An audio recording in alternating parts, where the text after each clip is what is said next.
Hello, my name is Daniel Carroll, and I'm here to show you the potential benefits of using Photomatix to combine a series of raw files from your camera versus trying to edit one proper exposure yourself. Photoshop can also combine these files into an HDR, but I've found that the results with Photomatix are significantly better, and I'm not really prepared to give you a good tutorial about the differences between Photoshop and Photomatix. This is about the differences between editing a single raw file in Lightroom and combining 3 or more exposures in Photomatix to create a single much higher dynamic resolution image that you can manipulate again in Photoshop or in Lightroom.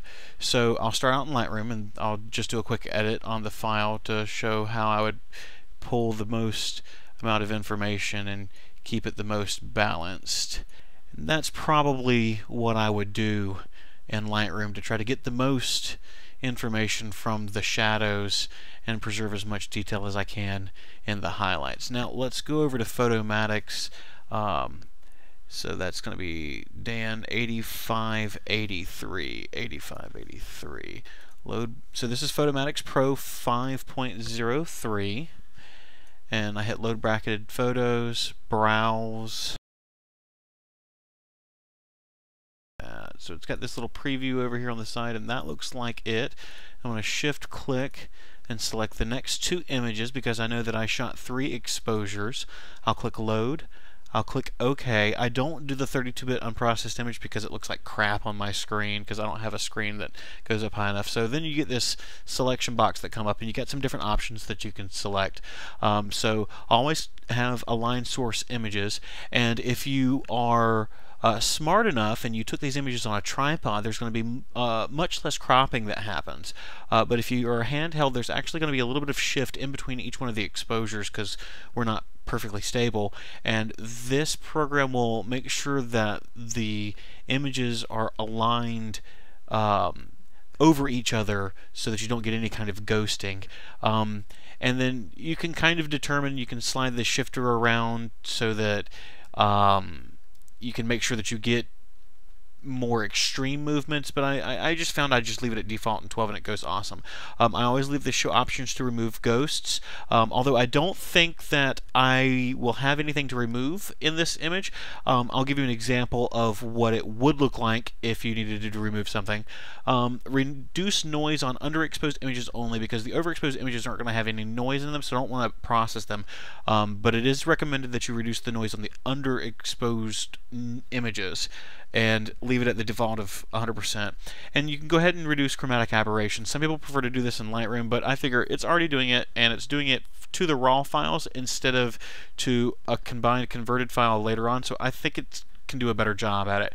I don't ever do anything with the white balance because you can change that later in Lightroom, and I think Lightroom gives you more flexibility in changing that stuff, and I leave this as the Adobe RGB. So you click align and ghosting.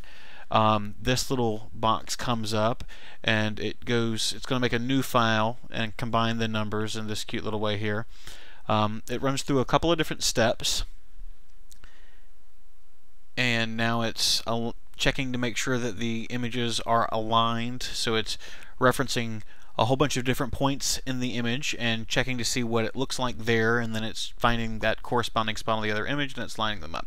And you're presented with this, which is not what it's going to look like at all. We're just in the deghosting area, so you can either do selective deghosting or automatic deghosting. I get better results with selective deghosting, but I'll kind of show you what automatic deghosting does first. So what ghosting is if the leaves were blowing in any section of this, or if these whatever these plants were swaying in the wind in between the different exposures, there's no way that it could line up those different variances, so you're going to have bleed through from different layers. And what deghosting is going to do is going to look for those blurs, and it's going to try to make sure that it only pulls that information from one of the layers from one of the raw files. I don't like to do automatic deghosting. I do selective deghosting because I'll look for my problem spots. You can zoom in here. Once again, this is not a full resolution preview yet. This is just like a basic rendering of it. So this is not what the image is going to look like. But if you found an area that you knew was blowing, you circle it like this, then you right click in the area and you mark selection as the ghosted area. We don't have any ghosted areas, so I'll just go ahead and I'll click OK. It's not going to hurt it to go through that. Another window comes up and it's actually merging the different layers together into one single file. The next step is where you can apply some adjustment presets, because honestly an HDR photo doesn't look that great out of the box. So there's a little histogram here, but there's all these different presets, and I usually go for the default because it leaves the most information available for adjustment layer. But there's some of these presets later that you can look through yourself and they get weird, but I usually stick with default because it gives me the most information, and I don't really want to adjust any of these things because I'll adjust those in Lightroom later because Lightroom's way better at it. So you just click apply. It does this tone mapping thing, and then it comes up with your image. I don't do any more adjustments. I just click done, save final image. I'm going to save this on my desktop, and I'm going to call this Swamp Pic HDR, and I'm saving this as a TIFF 16-bit. That's the most information that I can save into an exported file, and I hit save, and then that is done. It's appeared on my desktop. I'm going to open up my copy of Lightroom here. I'm going to go back to my library. I'm going to import from the desktop right here. I'm going to uncheck all and just select the Swamp Pic HDR TIFF, and I'm going to hit import. I'm rendering a 1:1 preview of it.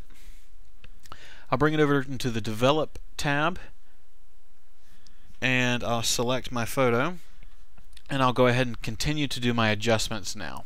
So you'll see really how much more information I'm able to bring out of the various layers. You see how much more color we've got without adjusting the saturation in the sky, and how much more detail there is around the roots of the plants right before they touch the water. And that's probably what I would do with that image, combining three RAW files into a single HDR TIFF that I was able to edit in Lightroom. Since I'm sure you're probably all familiar with the Lightroom export process, I'm just going to speed through this part real quick, and we'll get straight to viewing the full-size JPEGs that I exported from Lightroom on the desktop.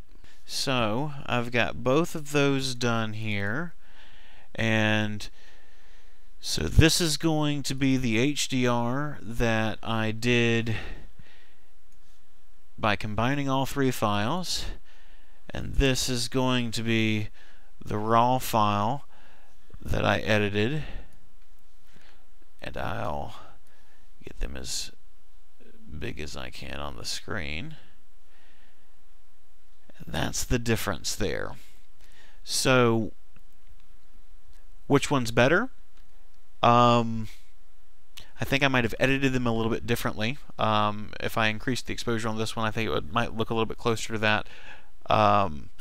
But there's definitely a lot more detail in this one. You can see a lot more detail on the rocks, where it's kind of lost in the shadow here, and you can see a lot more of the detail around the roots and in the reflection, where it's kind of lost here. And I don't think that this is information that I could recover from this RAW file anyways.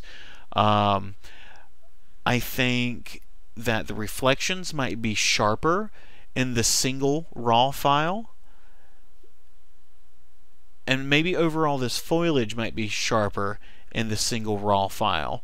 But maybe if I would have done a different deghosting method with the program, it would have made that a little bit sharper. But I'm not sure that I'm disappointed with the detail in it. So I hope that that was an informative comparison of what you could do with just Lightroom on a single CR2 file, and what you can do with Photomatix Pro by combining 3 or more RAW files into a single exposure.